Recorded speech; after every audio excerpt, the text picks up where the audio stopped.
Hello， 大家好，我是说装修的小李哥。最近有一组客人委托小李哥翻新他们新买的房子。我们在做完前期的拆除工作之后，看到一些非常离谱的装修痕迹。这一集我们就一起来看看现场影片，聊聊温哥华装修行业的这些问题。喜欢房屋装修相关主题的朋友，请您订阅我并打开小铃铛，这样才不会错过任何的精彩影片更新哦。好，废话不多说，我们现在就开始今天的影片吧。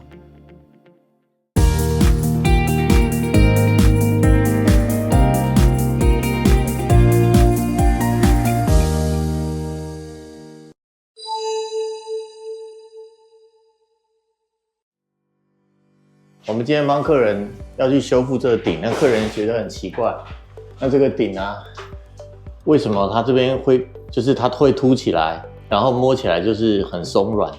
结果呢，我把这个顶啊磨过之后，发现怎么会有纸板露出来？这边修补居然是用纸板去修补的，哦，真的是纸板怎么能够修补呢？然后这上面居然还有棉被，一个字，绝！这个棉被我也拿不出来了，对，我只能继续留在这边。但是它为什么会有棉被？真的很奇怪的一件事情。在这边大家找装修工一定要小心哦。好，那正常修补我们是要做木条，把木条加在这边，然后一块完整的灰板，然后再去做修补。好，那是不能用这种纸板的。好，用这个纸板它就会松松的，所以它补了很厚很厚的腻子。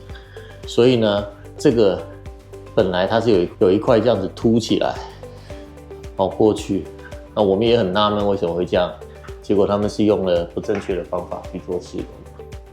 那大家找装修工一定要小心，这种没有良心或者是不会做装修工，在温哥华真的很多。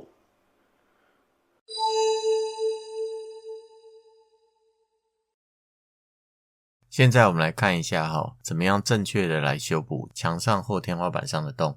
那我们先要把这个多余的地方先修整干净，洞是方形我们比较好补，然后我们再量出一个距离，然后量完这个距离之后呢，我们先要卸掉本来钉在木柱上面的螺丝。我们看它虽然是用纸板钉的，但是它锁的螺丝还挺多的，我还真蛮好奇的，它就算锁在纸板上，纸板也不会硬啊，那不知道为什么锁那么多。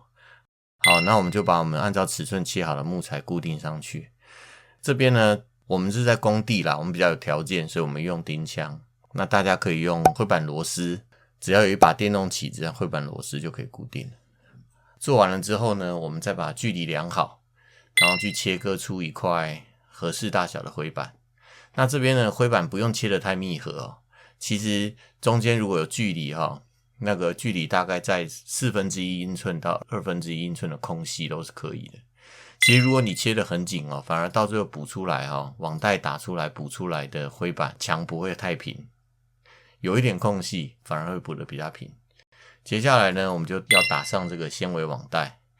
那有纤维网带和纸带这两种选择啦。那一般来讲，这种小修补，小李哥会选择打纤维网带。那这个纤维网带呢，是贴在这个灰板上，它不是靠它粘住这两片灰板，而是有这一片纤维网带，再加上我们补上去的土，那个土会干印在这个纤维网带上面，然后呢，土就会变得结构会比较紧密，然后之后呢，如果发生了震动，它也不容易会产生裂痕。那当然，只要有缝的地方我们都不需要补。那纤维网带呢，可以稍微重合一点，这是没有关系的。然后这边我们看同事来把它压平了。好，那接下来我们就可以把土给补上去了。那其实补土呢，我们正常来说我们要补3遍。好，那今天我们只示范补到第1遍。那第1遍其实很简单，就是把纤维网带盖起来。那大家看我们先补在交界的地方。好，那尤其是我们那个有打网带的地方要压一下。那我们看切这片灰板啊，有一个角落它的空隙切得比较大。不过那补起来是没有关系，但是我们在补土的时候呢，我们就要特别注意，我们要把那个地方特别的刮厚一点。这是第1遍。那第1遍的补土，我们就是把它薄薄的去把它刮一层。好，那第1片的目的不是让它平，只是借着第1片补土的粘性，把所有的缝隙给填补起来。那之后呢，第2遍我们才是整个大面积的把它去拉平。那第一面和第二面之间呢，如果有时间的朋友呢，可以先打磨一下，如果没有时间呢，可以直接补第二遍也没有关系。就第一遍不是为了平，它是为了要没有缝隙，那第二遍才是为了平。好，所以第一遍比较简单，我们第一遍就补完了。那今天影片我们就示范到补第一遍。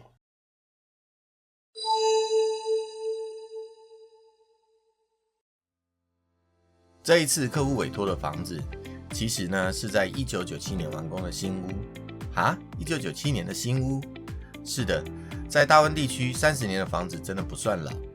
房子本身的用料、施工都相当有水准。问题是出在前屋主有找人重新装修过房子，比如像是前一段影片当中天花板，就是之前在装修的时候搞坏的。温哥华这里呢，装修的行业实在是不平静。对同样一项的工作，大家用的方法都不一样，什么千奇百怪的说法都有。像今天说的补墙洞的方法，明明就是有十分安全，还有非常简单的流程，但偏偏就是有人自作聪明，胡搞瞎搞。其实这一间房子墙壁补的不平，还都只是看得见的小事，盖在橱柜下、墙板下的问题，才是看不见的大麻烦。前屋主曾经重做了厨房，增加了出租单位，为了要修改进水管和排水管，当时破坏了多处的水泥地面。但是呢，施工单位居然没有回填水泥，就补上了墙板，墙上拉电线走水管留下来的洞，甚至连墙板都没有补，就装上了新橱柜。这就造成了这个房子对室外的密封是不够的，长期鼠辈横行，成了米奇的乐园。我一点都不夸张的说，当我们在拆下橱柜和墙板的时候，老鼠屎呢就像下雨一样从天上掉下来，还同时从天花板掉下来了3只米奇的大体，另外还有1只卡死在水泥的洞口，这实在是恶心极了。而且呢，主屋和出租单位的厨房油烟机居然共用一条排风管，2个厨房的油烟互相窜来窜去，弄到2个厨房都油腻无比。再说到本来给租客用的洗衣机，居然是安装在室外，排水呢直接随地排就不说了，进水管用的还是花园的浇花水管。大家要知道，冬天的温哥华是有0度以下的低温的，室外的水管在冬天是需要关水和泄压的，不然水管结冰就有可能造成爆管。其实呢，我们看到现在外墙留下来的水痕，很有可能就是曾经漏过水。这到底是怎样的施工团队可以做出这样的施工水平呢？小李哥就有一些前同事，他在进公司的时候呢，其实是新人小白一个，做了2-3个月就借故离职，出去自称10年老师傅，接活自己干。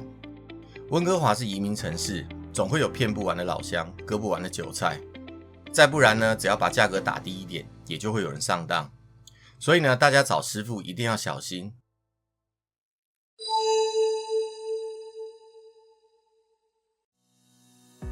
如果您要知道一位装修师傅的相关背景，你可以看看他的微信朋友圈或是脸书。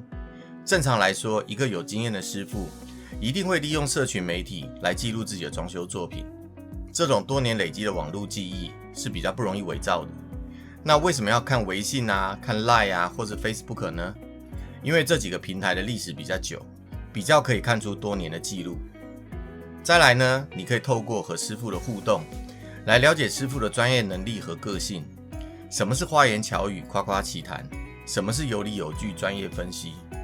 相信您只要保持理智，仔细的观察，您一定可以分辨出来。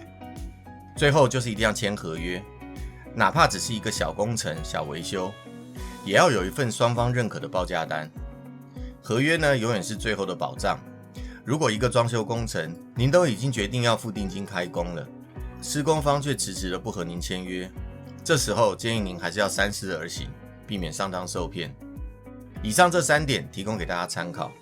今天的影片我们就先停在这里吧。最后祝您平安喜乐，我们下一集影片再见喽，拜拜。